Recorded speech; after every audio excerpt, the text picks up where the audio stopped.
زندگی پایا نہیں کرتے،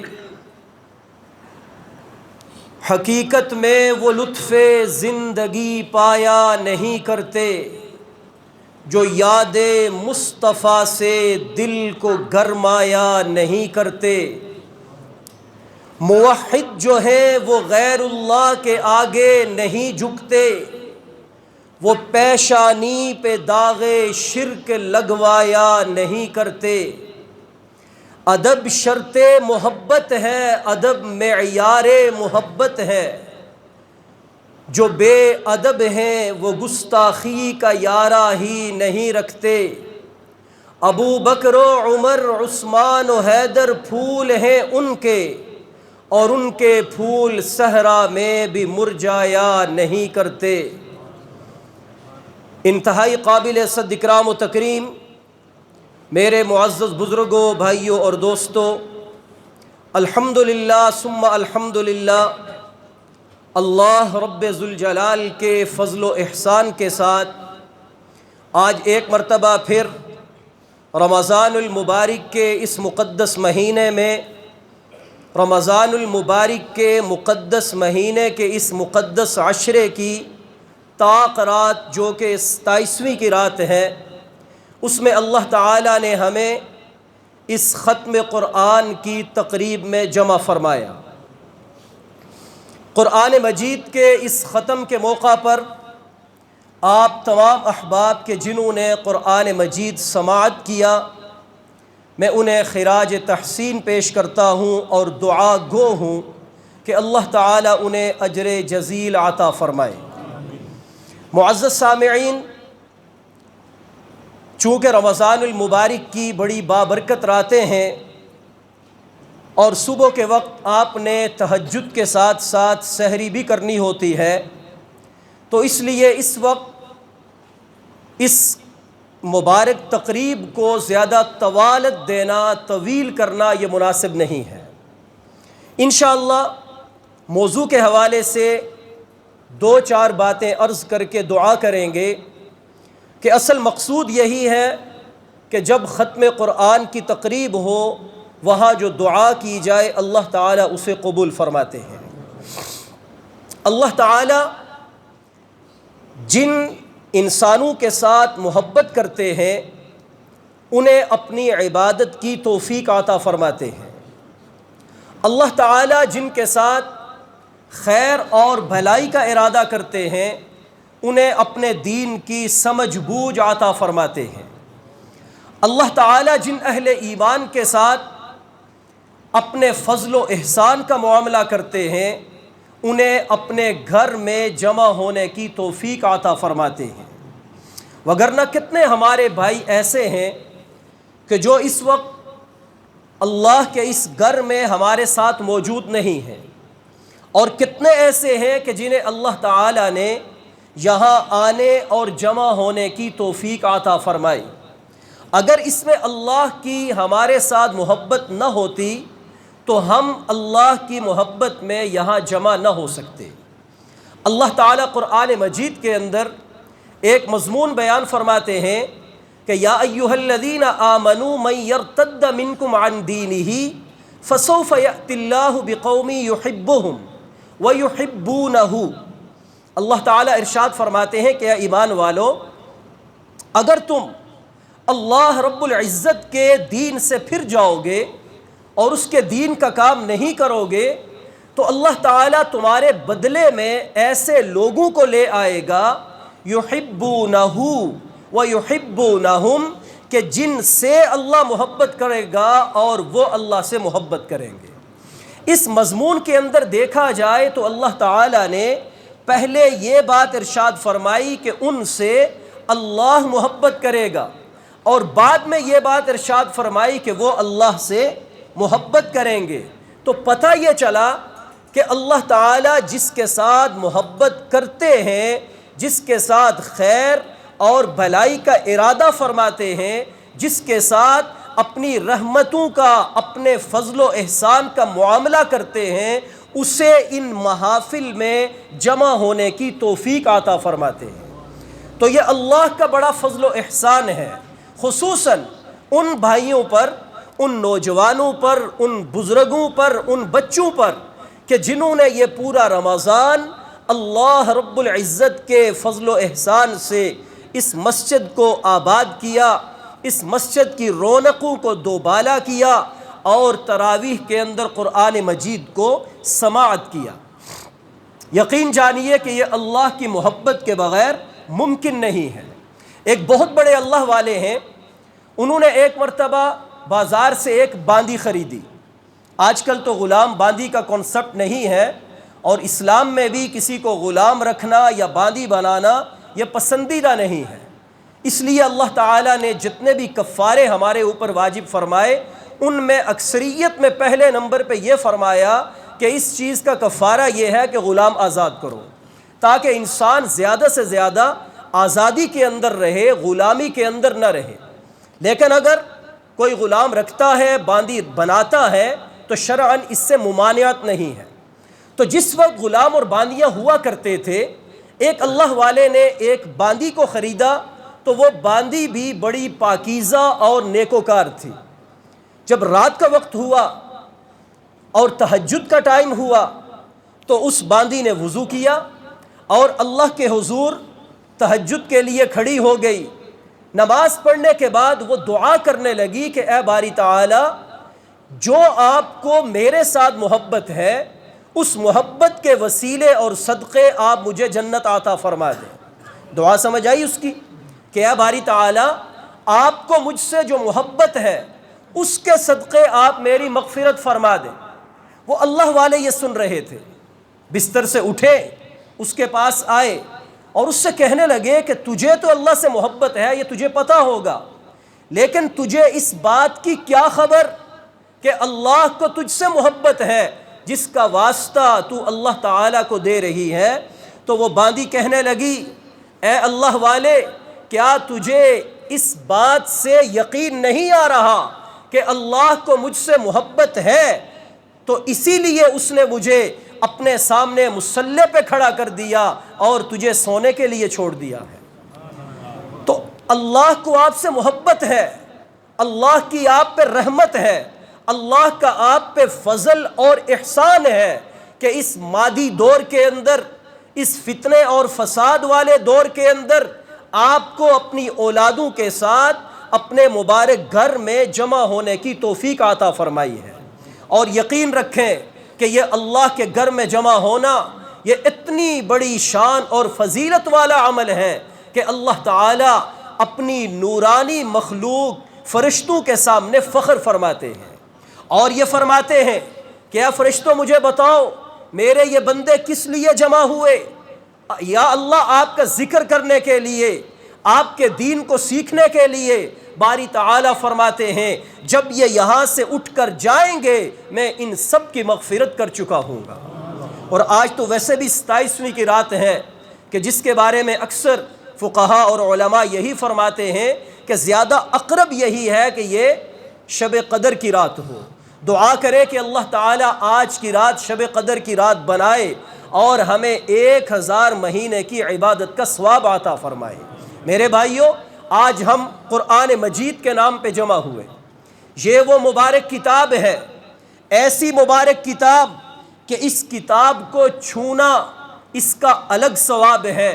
اسے کھولنے کا الگ ثواب ہے، اس کتاب کو دیکھنا، اس کا دیکھنا الگ ثواب رکھتا ہے، اس کتاب کو پڑھنے کا الگ ثواب ہے، اس کتاب کو حفظ کرنا اس کا الگ ثواب ہے، اس کتاب کو قراءت کے ساتھ پڑھنا یعنی اس کا قاری قرآن بننا اس کا الگ ثواب ہے، اور اس کتاب کو سمجھنا اس کا الگ ثواب ہے، اور اس پر عمل کرنا اس کا الگ ثواب ہے۔ حتیٰ کہ اگر کوئی بابا جی جنہوں نے اس کتاب کو پڑھنا نہیں سیکھا، اب زبان بوجھل ہو گئی، زبان میں لکنت آ گئی، کوشش کرتے ہیں کہ پڑھیں لیکن پڑھ نہیں پا رہے، اس کتاب کو کھولتے ہیں، بڑی محبت کے ساتھ اسے اپنے آنکھوں کے ساتھ لگاتے ہیں، اسے چومتے ہیں، اللہ تعالیٰ اس پر بھی انہیں ثواب عطا فرماتے ہیں۔ اور اگر وہ پڑھنے کی کوشش میں اٹکتے ہیں، باری تعالیٰ فرماتے ہیں ایک حافظ قرآن اس کتاب کو پڑھے گا، میں اسے ایک حرف کے پڑھنے پر 10 نیکیاں عطا کروں گا۔ لیکن اگر وہ بندہ جس کی زبان میں لکنت ہے، وہ بزرگ جس کی زبان میں لکنت ہے، وہ پڑھنے کی کوشش کرتے ہوئے اٹکتا ہے، تو 10 نیکیاں ہر حرف کے پڑھنے پر اور 10 نیکیاں اس کے اٹکنے پر عطا کروں گا۔ اللہ تعالیٰ قرآن میں فرماتے ہیں ان الذین یتلون کتاب اللہ، بے شک وہ لوگ جو اللہ کی کتاب کو تلاوت کرتے ہیں، اس قرآن مجید کو پڑھتے ہیں، وَأَقَامُوا الصَّلَاةَ اور نماز قائم کرتے ہیں، وَأَنفَقُوا مِمَّا رَزَقْنَاهُمْ سِرًّا وَعَلَانِيَةً اور اللہ کے راستے میں خرچ کرتے ہیں، اعلانیہ طور پر بھی پوشیدہ طور پر بھی۔ اللہ فرماتے ہیں یرجون تجارۃ لن تبور، جو یہ 3 کام کر رہے، توجہ میری طرف رکھیے گا، اللہ تعالی ہمیں بھی وہ تینوں کام کرنے کی کثرت سے توفیق عطا فرمائے۔ پہلا کام تلاوت کتاب اللہ، دوسرا کام اقامت صلاح نماز پڑھنا، اور تیسرا کام اللہ کے راستے میں خیرات کرنا، بازار کے اندر بھی کرنا اور تنہائی کے اندر بھی کرنا۔ اللہ فرماتے ہیں جو یہ 3 کام کر رہے، تجارتن یرجون تجارتن، وہ اللہ کے ساتھ ایک تجارت کر رہے ہیں، ایک بزنس کر رہے ہیں، ایک سودا کر رہے ہیں۔ اور اگر میں اگلے الفاظ کا تفسیری ترجمہ بیان کروں لن تبور کا، تو اللہ ہمیں یہ کہنا چاہتے ہیں کہ اگر آپ تاجر ہیں، آپ بزنس مین ہیں، تو دنیا کے اندر تجارت کا یہ اصول ہے، اس میں لاس بھی ہوتا ہے، پروفٹ بھی ہوتا ہے، یعنی خسارہ اور کامیابی یہ دونوں چیزیں انسان کے پیش نظر رہتی ہیں۔ لیکن جب تم اپنے رب کے ساتھ تجارت کرو گے، میں رب تمہیں تجارت کرنے سے پہلے اس بات کی گارنٹی دیتا ہوں کہ تمہیں اس میں کوئی گھاٹا نہیں ہوگا، کہ اس کے اندر نفع ہی نفع، کامیابی ہی کامیابی، اس کے اندر اللہ کی رحمتیں ہی رحمتیں۔ اور اگر میں عرض کروں تو بے جا نہ ہوگا کہ دین کا خلاصہ یہی 3 کام ہے۔ سب سے پہلا کام یتلون کتاب اللہ، اللہ کی کتاب کی تلاوت کرنا، اس قرآن کا سب سے پہلا حق، اس کو مان کر اس کی تلاوت کرنا، اس قرآن کو سمجھنا، اس قرآن پر عمل پیرا ہونا، اور دین اسلام کا سب سے بنیادی رکن نماز ادا کرنا، نماز کو قائم کرنا۔ اور تیسری بات جو حقوق العباد کے ساتھ متعلقہ ہے کہ جو ہمارے بھائی مسکین اور فقراء ہیں، غریب ہیں، ان کے ساتھ خیرات اور بھلائی کرنا۔ رب کبریا فرماتے ہیں یہ اللہ کے ساتھ تمہاری ایسی تجارت ہے، جب تم یہ تجارت کرو گے اللہ اس میں تمہیں نفع ہی نفع عطا فرمائے گا۔ تو کون ہے اللہ کے ساتھ یہ تجارت کرنے والا؟ ہم میں سے ہر ایک یہ ارادہ کر کے اٹھے کہ انشاءاللہ العزیز جو یہ رمضان ہماری زندگی میں آیا، اس رمضان کی برکت سے، آج کل کہا تو یہ جاتا ہے نا کہ رمضان مہمان ہے، اور واقعی چند دن کا مہمان رہ گیا، لیکن حقیقت یہ ہے کہ رمضان مہمان نہیں، میں اور آپ مہمان ہیں۔ اس سال یہ رمضان ہماری زندگی میں آیا، سب الحمدللہ کہیں۔ کیا اگلے سال گارنٹی ہے کہ پھر ہماری زندگی میں آئے گا یا نہیں آئے گا؟ اللہ سے دعا تو ہے لیکن گارنٹی کوئی نہیں، کیونکہ پچھلے سال کتنے چہرے یہاں بیٹھے تھے، یہاں جلوہ گر تھے، آج وہ قبرستان کے اندر سو رہے ہیں۔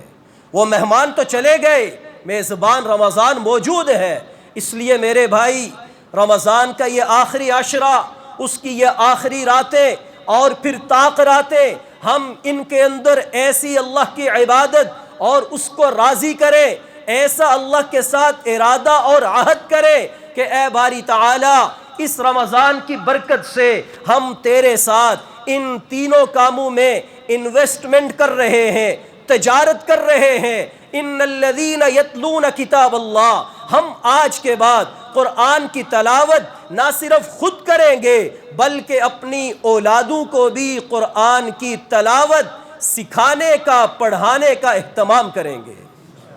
آج آپ کے سامنے آپ کے گاؤں کے 2 بچوں نے تلاوت کی، ان کے والدین پر اللہ نے کرم کیا، اللہ نے فضل کیا کہ انہوں نے انہیں اللہ کے دین پر لگایا۔ یہ ہم سب کے لیے مشعل راہ ہے، ہم سب کے لیے ایک رہنمائی اور گائیڈ لائن ہے کہ ہم بھی اس بات کو ملحوظ خاطر رکھیں اور یہ یقین رکھیں کہ جب ہم اللہ کے دین کے لیے اپنی اولادوں کو وقف کریں گے تو وہ اولادیں ہمارے سر کو اونچا کرنے کا باعث بنے گی، ہماری ناک کٹنے کا باعث نہیں بنے گی۔ یہ گارنٹیڈ بات ہے۔ شیطان ہمارے ذہن میں جو وسوسے ڈالے، کیا وہ بچے جنہوں نے یہاں آ کر قرآن کی تلاوت کی، ذرا ان کے والدین سے پوچھیں کتنا سرور محسوس ہوا ہوگا، کتنی خوشی کے آنسو نکلے ہوں گے، کتنا اطمینان قلب ہوا ہوگا، اور آپ میں سے ہر ایک نے اس پر واہ واہ کیا ہوگا۔ تو یہ عزت اور شان نہیں ہے تو کیا ہے؟ لہٰذا ہم کفر کے وسوسوں میں نہ آئیں کہ بچہ دین پڑھے گا تو کہاں سے کھائے گا، دین پڑھے گا تو فیوچر کہاں سے لائے گا۔ ارے اللہ کے نبی ہمیں 1450 سال پہلے بتلا گئے، خیرکم من تعلم القرآن وعلمہ، تم میں سب سے کامیاب اور بہترین انسان وہ ہے جو قرآن پڑھتا اور پڑھاتا ہے۔ تو اس لیے ہم یہ عزم کریں، یہ ارادہ کریں کہ انشاءاللہ ساری اولاد قرآن مجید ناظرہ، تلفظ اور تجوید کے ساتھ ضرور پڑھے گی، اور ان میں سے جو ہونہار، جو سب سے لائق بچہ ہے، اس کو ہم اللہ کے قرآن کا حافظ بنائیں گے۔ ارادہ کرتے ہیں یا نہیں کرتے؟ اور دوسری بات، جو دین کا سب سے اہم رکن جسے نماز کہا جاتا ہے، رمضان کے اندر تو مسجدیں آباد ہیں، ہمارے اندر خوف خدا بھی ہے، ہم مسجدوں میں آتے ہیں، یہ رمضان پریکٹس سیشن ہے، ایک ہماری پریکٹس کا مہینہ ہے۔ اللہ تعالیٰ اس میں دلوں کو نرم کرتے ہیں، جہنم کو بند کرتے ہیں، شیاطین کو قید کرتے ہیں، ہمارے اوپر رحمتیں اور انوارات و تجلیات اتارتے ہیں تاکہ ہم اس کے گھر میں آ کر نماز کے عادی بنے۔ میرے بھائی ارادہ کرو کہ باقی 11 مہینے اسی طرح اللہ کے گھر کو آباد رکھیں گے اور اس کے گھر میں جمع ہونے کی اللہ تعالی ہمیں توفیق عطا فرمائیں گے۔ اور تیسرا ارادہ جو الحمدللہ آپ حضرات بڑی فراخ دلی کے ساتھ کرتے ہیں، لیکن اس میں اس بات کا اہتمام رکھیں کہ جو اللہ رب العزت کی طرف سے ہم پر فرائض عائد ہیں ان میں کوئی کمی کوتاہی نہیں کریں گے۔ ایسی تجارت اللہ نے جو ہمیں حکم دیا کہ سر و علانیہ، جہاں پر مجمع کے اندر خیرات کا موقع آئے خیرات مجمع کے اندر بھی کریں گے، جہاں تنہائی کا موقع آئے ایک ہاتھ سے اس طرح دیں کہ کسی کی عزت نفس پامال نہ ہو، دوسرے ہاتھ کو خبر نہ ہو۔ انشاءاللہ یہ ایسی تجارت ہوگی کہ اللہ تعالیٰ اس میں نفع ہی نفع عطا فرمائے گا۔ تو یہ آج کا سبق ہے کہ ہم یہ 3 کام ضرور کریں۔ 3 اور باتیں بتلاتا ہوں، یہ تو اللہ کے قرآن میں 3 باتیں آئی، اور ایک اللہ کا قرآن وہ ہے جو یہاں کتابی صورت میں تو نہیں، لیکن جناب نبی کریم صلی اللہ علیہ وآلہ وسلم کی سب سے خوبصورت مبارک شکل و صورت کے اندر آج بھی اماں عائشہ کے حجرے کے اندر آرام فرما ہے۔ اس نے جو ہمیں تعلیمات دیں، اس نبی علیہ السلام نے جو ہمیں سکھایا، جو ہمیں بتلایا، جو نصیحتیں فرمائی، آج ہم ان پر چلیں گے تو ہماری کامیابی اور کامرانی کا ذریعہ ہوگا۔ آپ علیہ السلام نے فرمایا ادبوا اولادکم 3 خصال، اپنی اولاد کو 3 باتیں سکھاؤ۔ کتنی باتیں؟ 3 باتیں۔ کیا آپ سکھائیں گے؟ نبی علیہ السلام کی مبارک حدیث پر، آپ کی وصیت اور نصیحت پر عمل پیرا ہوں گے یا نہیں؟ اسی میں ہماری کامیابی ہے۔ فرمایا سب سے پہلی بات حب النبی صلی اللہ علیہ وسلم، اپنی اولاد کو نبی کی محبت سکھاؤ۔ کس کی محبت سکھاؤ؟ نبی کی محبت۔ صرف یہ نہیں کہنا کہ کلمہ پڑھ لو، محمد الرسول اللہ، بلکہ عملاً انہیں بتاؤ کہ ہمارے نبی علیہ الصلاۃ والسلام کی صورت، آپ کی سیرت، آپ کی گفتار و کردار، آپ علیہ الصلاۃ والسلام کی تعلیم و تربیت، آپ کے اخلاق و اوصاف وہ کس طرح کے تھے۔ آپ علیہ الصلاۃ والسلام کا یہ فرمان اپنی اولادوں کو بتاؤ کہ لا یؤمن احدکم حتی اکون احب الیہ من والدہ وولدہ والناس اجمعین، کہ اے میرے بیٹے ہمیں اپنے نبی سے اتنی محبت کرنی ہے کہ جو ہماری جان سے، ہماری اولاد سے، دنیا کی ہر چیز سے بڑھ کر ہو، اگر بڑھ کر ہوگی تو ہمارا ایمان کامل ہوگا۔ اور قرآن میں اللہ نے کیا فرمایا؟ قل ان کان آباؤکم وابناؤکم واخوانکم وازواجکم وعشیرتکم واموال اقترفتموها وتجارۃ تخشون کسادها ومساکن ترضونها احب الیکم من اللہ ورسولہ وجہاد فی سبیلہ فتربصوا۔ اے نبی علیہ السلام، کیسی محبت اپنے نبی کے ساتھ ہونی چاہیے، اللہ اور اس کے رسول سے ہونی چاہیے۔ انہیں بتلا دیجئے تمہارے باپ سے زیادہ، تمہارے بیٹوں سے زیادہ، تمہاری بیویوں سے زیادہ، تمہارے فیملی سے زیادہ، برادری سے زیادہ، تمہاری تجارت سے زیادہ، تمہارے مال و دولت سے زیادہ، وہ گھر جو تمہیں بڑے پسندیدہ ہیں ان گھروں سے زیادہ اگر تم اللہ اور اس کے رسول کے ساتھ محبت کا دعویٰ کرو گے تب اللہ تعالیٰ تمہاری محبت کو قبول فرمائیں گے، اور اگر نہیں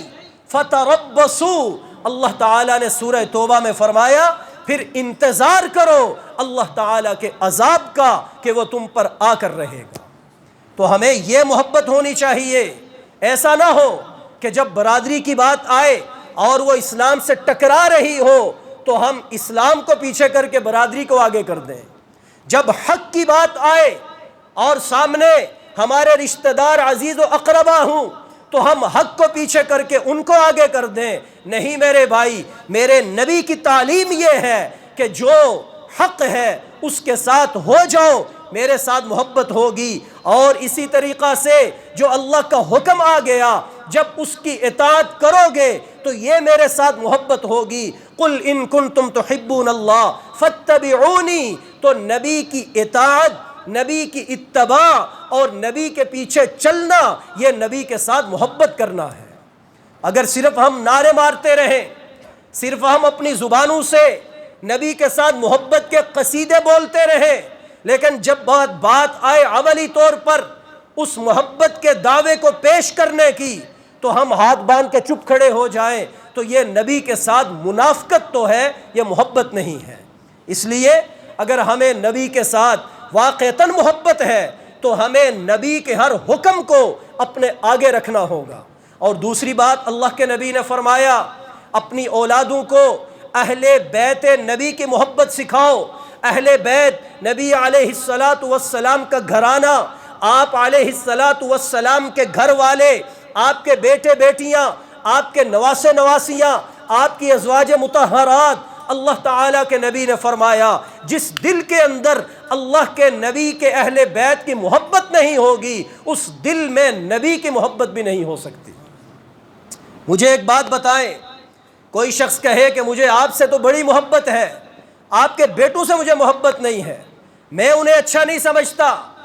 آپ کی بیٹیوں سے مجھے محبت نہیں، میں انہیں اچھا نہیں سمجھتا، آپ کے گھر سے مجھے محبت نہیں، آپ کو وہ کیسا لگے گا؟ اپنے ضمیر سے پوچھئے، آپ کو وہ کبھی بھی پسند نہیں آئے گا۔ تو میرے بھائی، وہ مبارک اہل بیت کہ جن کے بارے میں اللہ نے قرآن میں فرمایا انما یرید اللہ لیذہب عنکم الرجس اہل البیت، کہ اہل بیت کو اللہ تعالیٰ نے گندگی اور پاکی سے دور کر دیا، انہیں پاکیزہ، طاہر اور مطہر بنا دیا، اور جن کے بارے میں نبی علیہ الصلاۃ والسلام نے فرمایا الفاطمۃ بضعۃ منی، فاطمہ میرے جگر کا ٹکڑا ہے۔ جس علی کے بارے میں آپ نے فرمایا اے علی تیرا گھر جنت میں میرے گھر کے سامنے ہوگا، جس حسن و حسین کے بارے میں فرمایا کہ یہ جنتی نوجوانوں کے سردار ہیں، میرے بھائی جن کو اللہ کے نبی نے صرف جنت نہیں دی بلکہ جنت کی سرداریاں عطا فرمائی، مجھے بتائیں اگر ہم ان کے ساتھ محبت نہیں کریں گے تو ہم جنت میں کیسے داخل ہوں گے؟ اس لیے اہل بیت عظام کے ساتھ، صحابہ اکرام کے ساتھ محبت کا دعویٰ در حقیقت عشق رسالت مآب صلی اللہ علیہ وسلم کو مکمل کرتا ہے۔ اگر ہم اللہ کے نبی کے گھرانے سے محبت خود بھی اور اپنی اولادوں کو بھی نہیں سکھائیں گے تو یہ اللہ کے نبی کی وصیت اور نصیحت کے ہم خلاف کر رہے ہیں۔ اور تیسری بات آپ نے پتہ کیا فرمائی؟ فرمایا کہ اپنی اولادوں کو اس کتاب کی تلاوت سکھاؤ، یہ کتاب اپنی اولادوں کو سکھاؤ۔ یہ کتاب کون سی ہے؟ قرآن مجید، لا ریب کتاب، بے عیب کتاب، دنیا اور آخرت میں شفا والی کتاب، قبر کے اندر ساتھی کتاب، میزان عدل پر شفیع کتاب، میزان عدل پر شافع کتاب، اور جنت کے اندر آپ کے ساتھ جانے والی کتاب۔ آج تو ہم یہاں قاری صاحب قرآن پڑھتے ہیں تو ہمارے رونگٹے کھڑے ہو جاتے ہیں، دل سرور سے مچلنے لگتا ہے۔ میرے بھائی کل جب جنت کے اندر جنتی جائیں گے اللہ تعالی ہم سب کو جنت میں لے جائے، جیسے یہاں سارے اگٹھے بیٹھے ہیں اللہ تعالیٰ اسی طرح جنت میں ہمیں مجمع لگانے کی توفیق عطا فرمائے، اور یہ مجمع وہاں لگے گا، جمعے کا مبارک دن ہوگا، اور وہاں پر آج تو ہم یہاں آپ کو قرآن سنا رہے، یہ چھوٹے بچے قرآن سنا رہے، وہاں نبی کریم حضرت محمد مصطفیٰ احمد مجتبیٰ اونچی آواز سے کہیں صلی اللہ علیہ وسلم، وہ تلاوت قرآن سنائیں گے۔ جنتی وہاں پر اس تلاوت قرآن کو سن کر مسحور ہو جائیں گے کہ اسی اثناء میں اللہ رب العزت اپنے انوارات کے ساتھ جلوہ گر ہوں گے اور اللہ تعالیٰ اپنے اس کلام کی خود تلاوت فرمائیں گے۔ تو اللہ تعالیٰ کے اس کلام کی اللہ تعالیٰ سے تلاوت سننا، اس کا کس کو شوق نہیں ہوگا؟ میرے بھائی یہ شوق ہمارا تب پورا ہوگا جب ہم دنیا میں اس قرآن کو اپنے سینے کے ساتھ لگا کے رکھیں گے، صرف سینے سے نہیں بلکہ اپنی زبانوں سے اس کی تلاوت کر کے زبانیں معطر کریں گے۔ اس قرآن کو سیکھنے سمجھنے کے لیے علماء کے ساتھ، مدارس کے ساتھ اپنا رشتہ مضبوط کریں گے تاکہ یہ قرآن کل ہمارے لیے، ہمارے حق میں حجت اور دلیل بن جائے کہ نبی کریم صلی اللہ علیہ وسلم نے فرمایا القرآن حجت لک او علیک۔ لوگوں یاد رکھنا، اس کتاب کو ایسے معمولی نہ سمجھنا کہ یہ صرف تمہاری قسموں کے لیے ہے، یہ صرف تمہاری شادی بیاہ کے لیے ہے، یہ صرف مردے میں ختم قرآن پڑھنے کے لیے ہے۔ فرمایا نہیں، بلکہ یہ مبارک قرآن ایسی کتاب ہے کہ کل قیامت کے دن جہاں یہ قرآن بہت سارے لوگوں کے حق میں حجت اور دلیل بن کر ان کی بخشش کروائے گا، وہاں کئیوں کے خلاف یہ قرآن گواہی پیش کرے گا۔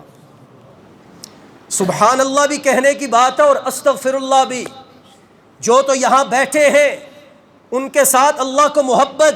ان کو اللہ تعالیٰ یہاں لے کر آئے، اس قرآن کی محبت انہیں یہاں لے کر آئی، وہ قرآن تو ان کے لیے شافع،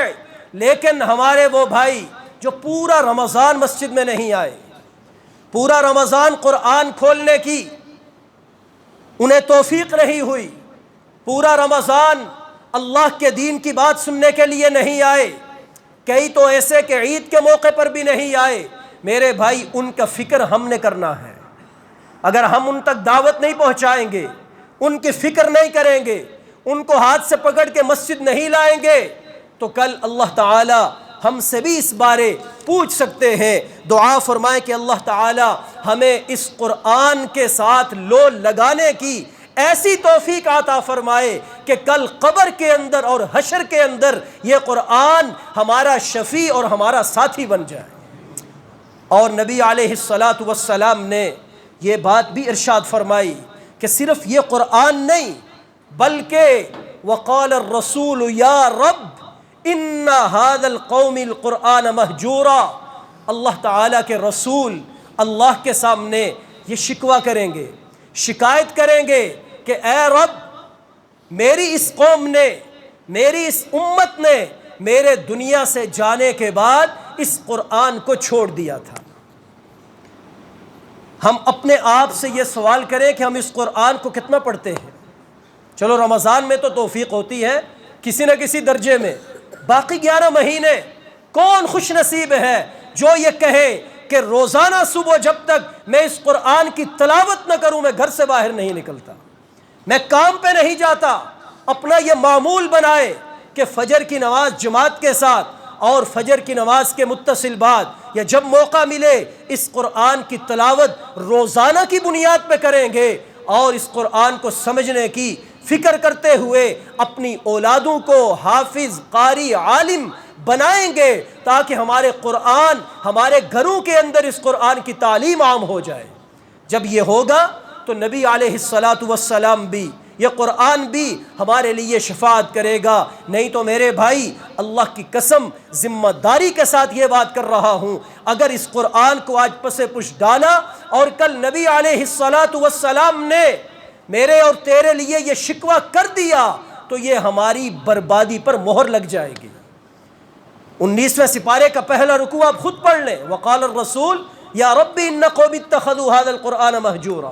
میں تو انہیں قرآن دے کے آیا تھا، اہل بیت عظام دے کے آیا تھا کہ ان کا جذبہ پیدا کرنا، صحابہ اکرام دے کے آیا تھا کہ ان کے نقش قدم پر چلنا اور اس قرآن کو اپنے سامنے رکھنا، ہدایت اور کامیابی تمہارے قدم چومے گی، لیکن انہوں نے قرآن چھوڑ دیا۔ اے رب، آج ان سے پوچھئے کہ میں قرآن دے کے آیا تھا، انہوں نے قرآن کے ساتھ لوگ کیوں نہیں لگائے۔ تو اس لیے میرے بھائی، یہ محافل صرف مٹھائی تقسیم کرنے کے لیے نہیں ہوتی، بلکہ یہ جھنجھوڑنے کے لیے ہوتی ہیں، فکر کرنے کے لیے ہوتی ہیں کہ ہم نے اس قرآن کے ساتھ، اللہ کی کتاب کے ساتھ اپنے رشتے کو مضبوط تر کرنا ہے۔ اللہ تعالی ہم سب کو اس کی توفیق عطا فرمائے۔ اس مبارک محفل کے اختتام کا وقت ہے، چند اعلانات میں آپ حضرات کے سامنے عرض کیے دیتا ہوں، پھر انشاءاللہ دعا کرتے ہیں کہ اللہ تعالیٰ کی توفیق سے، وگرنہ تو مال دولت والے بہت ہیں یہاں پر، کئی ایسے ہیں کہ جو سعودی عرب جدہ چلے جاتے ہیں اور مہینے میں ایک دفعہ جاتے ہیں، لیکن وہاں سے مکہ اور مدینہ جانے کی توفیق نہیں ہوتی۔ مال کی کمی نہیں، اللہ تعالیٰ کی طرف سے قبولیت نہیں ہوتی۔ اس لیے جسے اللہ قبول فرماتے ہیں اسے اپنے گھر کے لیے، اپنے دین کے لیے اور اس طرح کی محافل کے اندر اپنا مال لٹانے کے لیے اللہ تعالی ہمت دیتے ہیں اور توفیق عطا فرماتے ہیں۔ الحمدللہ ہمارے محترم بھائی چودھری وحید صاحب نے اپنے والدین اور ان کی ہمشیرہ اور بھائی جاوید جو اس دنیا سے چلے گئے، ان کے ایصال ثواب کے لیے، اور اسی طرح چودھری الیاس صاحب کے بیٹوں نے اپنے والد صاحب کے ایصال ثواب کے لیے آج کا جتنا اہتمام ضیافت کا کیا ہے، ان دو احباب نے کیا۔ دعا کریں کہ اللہ تعالیٰ ان کے مال میں، آل میں، کام کاروبار میں، زندگی میں، دین میں برکتیں عطا فرمائے، اور ہمیں بھی اللہ تعالیٰ یہ ہمت، یہ جذبہ اور یہ توفیق عطا فرمائے کہ جب بھی دین اور اہل دین کی محفلیں جمیں تو ہم اپنی تجوریوں کے منہ کھولتے ہوئے اس اللہ کے دین پر لوٹائیں کہ اللہ تعالیٰ کے ساتھ جو ہم تجارت کریں گے لن تبور، اس میں کبھی بھی گھاٹا نہیں ہوگا۔ اسی طرح ہمارے الیاس بٹ صاحب الحمدللہ ہیں تو برطانیہ میں، لیکن اس مسجد کے ساتھ، اس علاقے کے ساتھ ان کی بڑی محبت، تو بڑے شوق کے ساتھ وہ یہاں اپنا مال بیچتے ہیں، عطیات دیتے ہیں۔ اللہ رب العزت ان کا دیا ہوا بھی قبول فرمائے۔